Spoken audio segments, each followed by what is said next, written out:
एक मूर्तिकार था, मूर्ति बनाने वाले। मूर्ति तो आजकल जैसे सरस्वती माँ का बहुत बनने लगा, गणेश पूजा में गणेश भगवान का बनने लगा, यानी हर त्योहार में हर मेला ठेला में कुछ न कुछ मूर्ति बनता रहता है।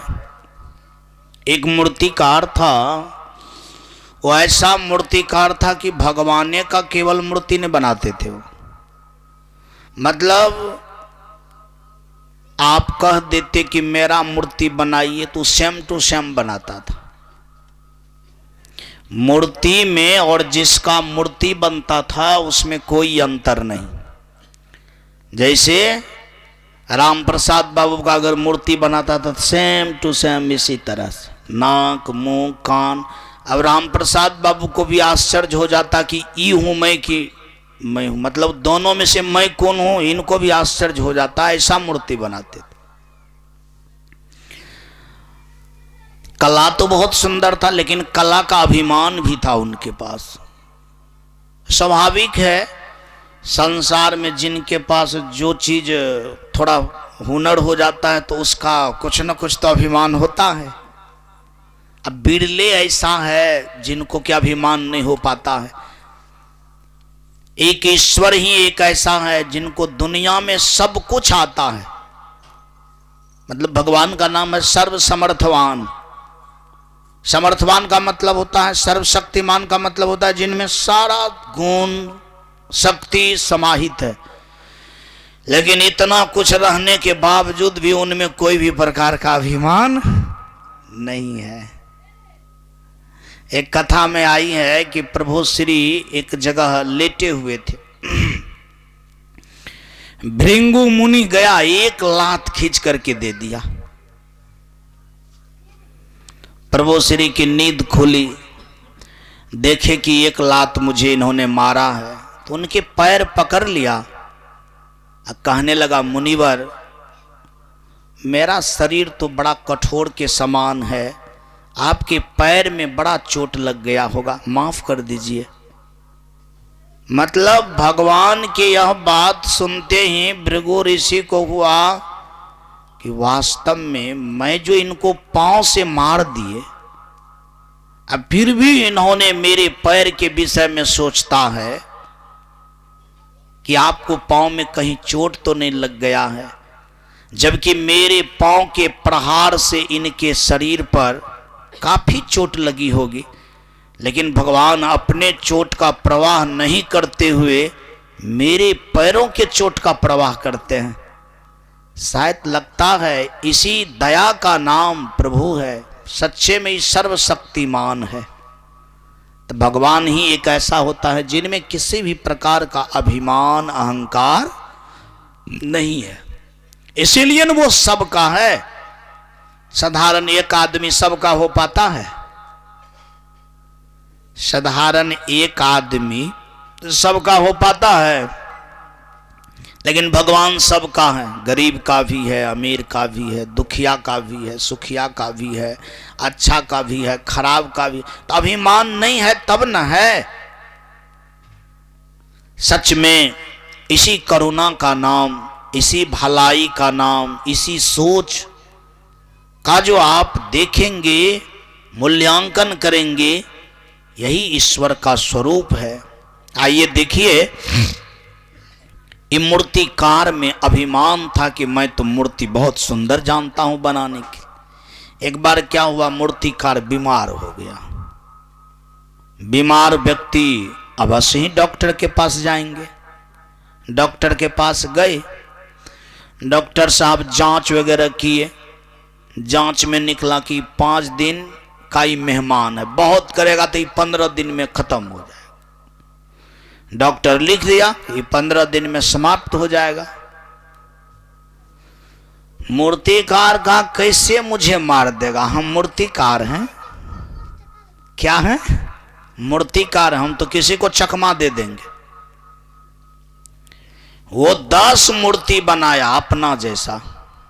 कितना? 10। यगरमा में वो अपना ही था, सेम टू सेम बनाया, जैसा वो मूर्तिकार था अपना मूर्ति एकदम एक रत्ती भी इधर उधर अंतर नहीं, आंख बाल रंग रूप चमड़ा हाथ पैर पेट छाती पीठ सब एक रंग। अब जब 10 ठो एक नंबर से बना दिया, जान लिया कि 15वां दिन जमड़ा जाएगा मुझे पकड़ने के लिए। 5 ठो मूर्ति इधर 5 ठो इधर, बीच में अपना खड़ा हो गया। सोचा कि जमराज भी आएगा ना तो उनको भी आश्चर्य हो जाएगा कि भाई किनको पकड़े किनको नहीं पकड़े, सब एक के जैसा था, सेम टू सेम था, किसको पकड़ेगा। जमराज आया, जमराज जब आया तो देखा कि भाई पता दिया था कि एक आदमी ऐसा है उनका प्राण लेने के, यहाँ देखा कि ऐसा आदमी 11 ठो है। अब किधर से पकड़े, इधर से पकड़े कि इधर से पकड़े कि बीच वाला को पकड़े। मतलब जमराज को भी लगा अभी 11 में से कौन है कि नहीं है, अगर किसी को पकड़ लेंगे हो सकता है मतलब गलत ढंग से कोई किसी को पकड़ लेंगे प्राण निकल जाएगा तो समस्या हो जाएगी। वो जमराज लौट करके चले गए भगवान के पास। भगवान से बोले भगवान आप जिसका पता दिए थे ना वो एक नहीं है 11 ठो है। भगवान को हुआ कि भाई एक के होगा कि 11 कैसे होगा, मेरे खाता बही में सबका नामांकन है, एक ही हो सकता है 11 नहीं होगा। कहा कि नहीं हजूर, नहीं विश्वास होता है तो कोई आदमी को 7 कर दीजिए। एक आदमी को 7 कर दिया, गया वो भी देखा कि ठीक है 11 ठो है, वो भी जाकर गया कि भगवान ठीक है बोल रहे हैं 11 ठो है। पता नहीं चलता है कि कौन क्या है, नकली है कौन ओरिजिनल है। तभी यमराज का जो मुख्य मालिक होता है मतलब जो कारगर लोग उसमें होते हैं उनको भेजा। वो भी देख करके आश्चर्य करने लगा कि भाई ठीक है बात है, किसको पकड़े किसको नहीं। तो बुद्धि लगाई। बुद्धि क्या लगाई, तो उन्होंने खड़ा होकर के बड़ाई करने लगा, कैसा मूर्तिकार है, कैसा भगवान है, 11 ठो को एकदम सेम टू सेम बनाया। देखिए कोई भी चीज की कमी नहीं है, लेकिन बनाया तो सेम टू सेम, लेकिन एक ठो चीज का कमी रह गया। ये जब बात बोला तो बिचला कहता है कौन चीज में कमी है बोलो। कहा कमी यही है कि चलो तुम्हारा ही काम था, ये सब नकली है तुम ओरिजिनल है, बड़ा तुम अहंकारी बनता है। मेरा कहने का तात्पर्य ये है कि भगवान का जो भोजन है, भगवान का जो भोजन है वो कौन चीज है, वो दाल भात सब्जी नहीं। अपना लोग का भोजन है दाल भात सब्जी मटर पनीर मेवा मिष्टान जूस, तरह तरह का भोजन है। लेकिन भगवान का भोजन केवल अहंकार है। केवल क्या है, मतलब उनके पास अहंकार नहीं रहता और चुपचाप रहता तो बड़का जमराज भी क्या हो जाता, चकमा में पड़ जाता। लेकिन बड़का जमराज के चपेट में आ गया। क्यों पता, मतलब कहने लगा कि बताओ कौन सा गलती है। इसका मतलब है कि उनके पास में अहंकार है कि मेरे पास में कोई गलती नहीं है, इसीलिए बड़का यमराज क्या किया, उसको पकड़ लिया।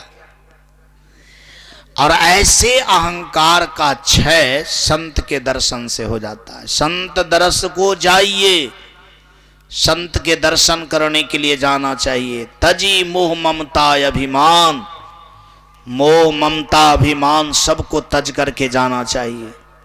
और जैसे जैसे पग मतलब पैर आगे बढ़ता है तो समझिए कि आपके जीवन में लाखों लाख मतलब क्या होता है, यानी तीर्थ हो जाता है।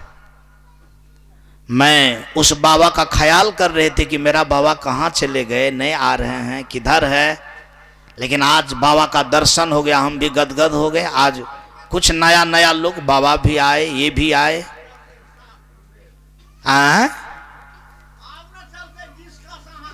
अच्छा बोलिए प्रेम से वृंदावन बिहारी लाल की जय। बड़ा सुंदर ये बाबा बहुत अच्छे हैं, मतलब जब भी होता है तो कुछ ना कुछ बात करते रहते हैं। मैं बाबा का ख्याल करते थे कि बाबा जो कुछ बात करने वाले हैं किधर हैं, आज चले। हम सोचे ठंडी का महीना है ना, तो बूढ़ा बाबा सबको हो सकता है ठंडी में कुछ तबीयत डाउन हो गया होगा, ऐसे मेरा भी तबीयत डाउन हो गया।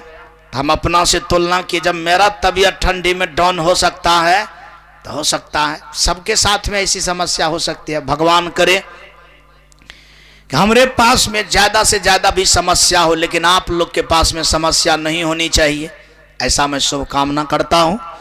एक बार बोलना पड़ेगा, बोलिए प्रेम से वृंदावन बिहारी लाल की जय।